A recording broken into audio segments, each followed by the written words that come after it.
Hello friends, today I am explaining difference between loose and dense soil.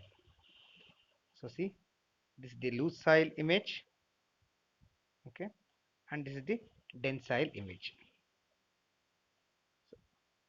If we use loose soil, so it is not suitable for any constructions because it will not withstand or it will not resist upcoming loads. It may be upcoming loads, it may be traffic load or it may be wheel loads. So what I am saying means totally it will not suitable for any construction because here particle to particle is just we can see here particle to particle it is too free, so that means there is no any contact between particle to particle and there is no any packed and there is no any interlocking property. But here, so just we can see, so particle to particle it's totally it is contact and it is totally it is packed condition and better or good interlocking property is there. So that means particle to particle means it is two interlocking property. Here particle to particle is totally it is in free condition, so that's why it is not suitable for any construction. For example, if we construct any buildings or it may be highways, there is a chances of failures. So for example, if we construct highways above this type of soil, so that means the soil should be used as a subgrade layer. Okay, so if we construct pavement, okay, in that loose soil, so what happens, the lifespan of flexible pavement is 10 years. So after 3 to 4 years we'll get some problems. So that type of problems means it may be cracks or it may be ruts or it may be potholes or there is a sudden settlement of payments. So why it should be occurred means because of that it is a loose soil. So this type of failures will be observed on top surface of the pavement after 3 to 4 years. Because of that reason is only loose particles or whatever constructed pavement that is in loose soil. So see here so many particles what in that image we are so see here we are observing so many particles. So in that I taken or I assumed some particles, so that assumed particles just I wrote manually here. Okay, so see,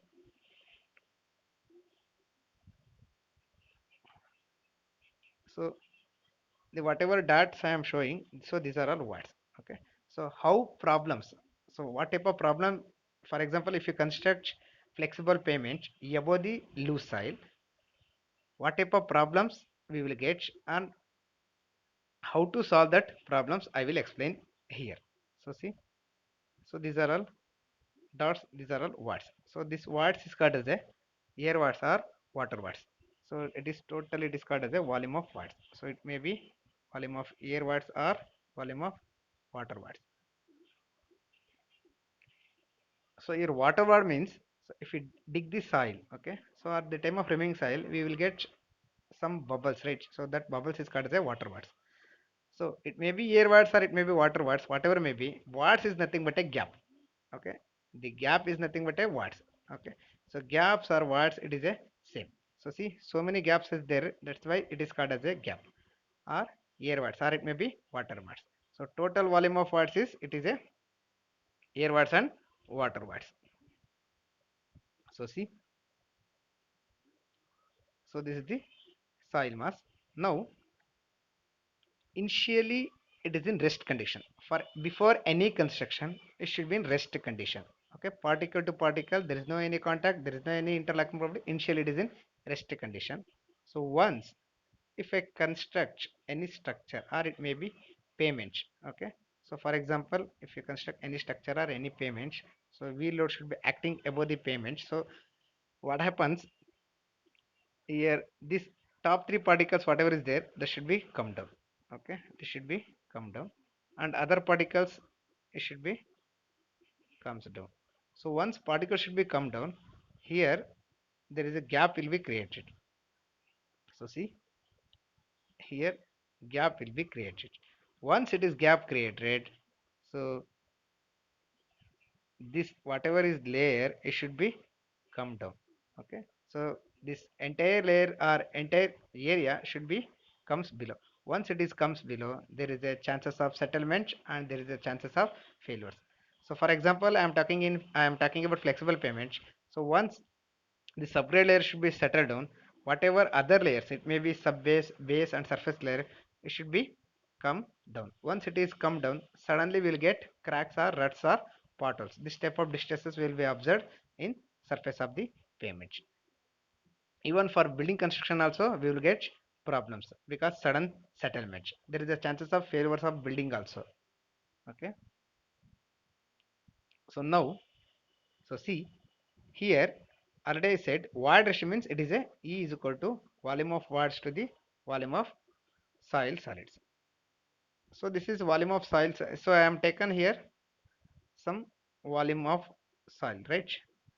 I taken some volume of soil. So in that image, what I am showing here, so what I have shown in that I have taken some volume of soil and whatever gap is there, so that is volume of watts. It may be air watts or it may be water watts. So now total E is equal to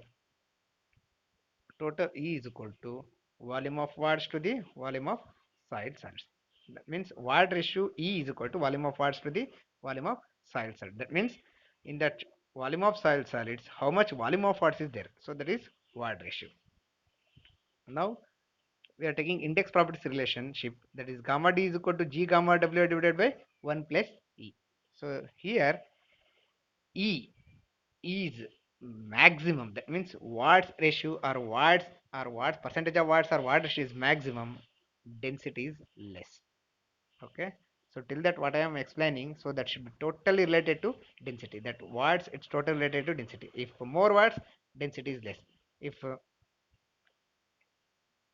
watts is less, density is more. Okay. So these are all interrelated. So see here, if watt is more, density is less. Okay. So this is the concept of loose soil. So here gamma D is equal to dry density of soil, that is gram per cc. Gamma W is equal to density of water, that is 1 gram per cc. E is equal to watt ratio.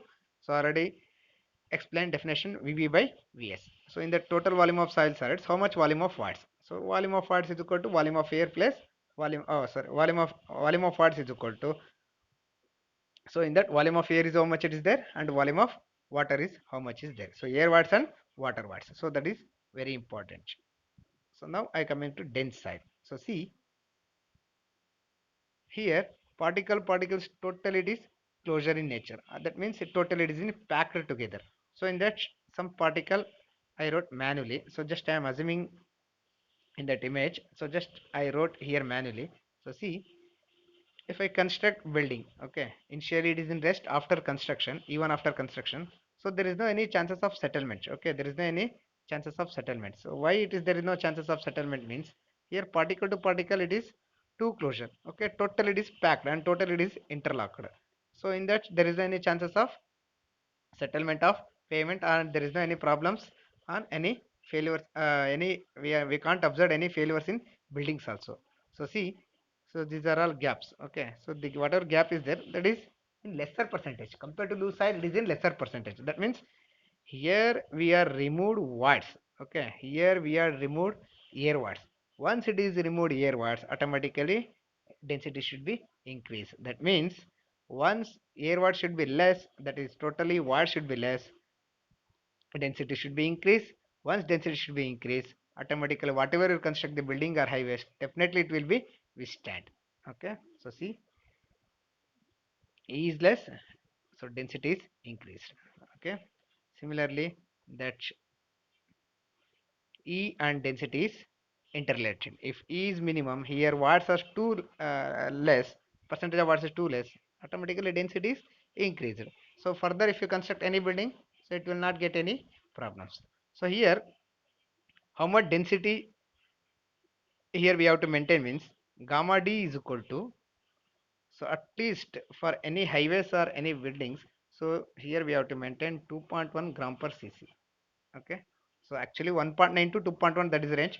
If it is in 2.1 gram per cc, well and good.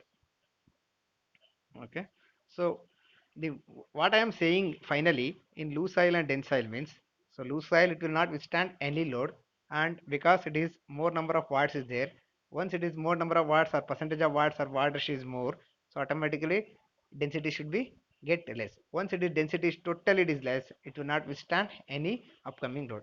But here where watts should be minimum, that means percentage of watts or watt should to minimum, automatically density get increase. Once it is density get increase, definitely it will withstand or resist any upcoming traffic load or building load or structures load. Thank you.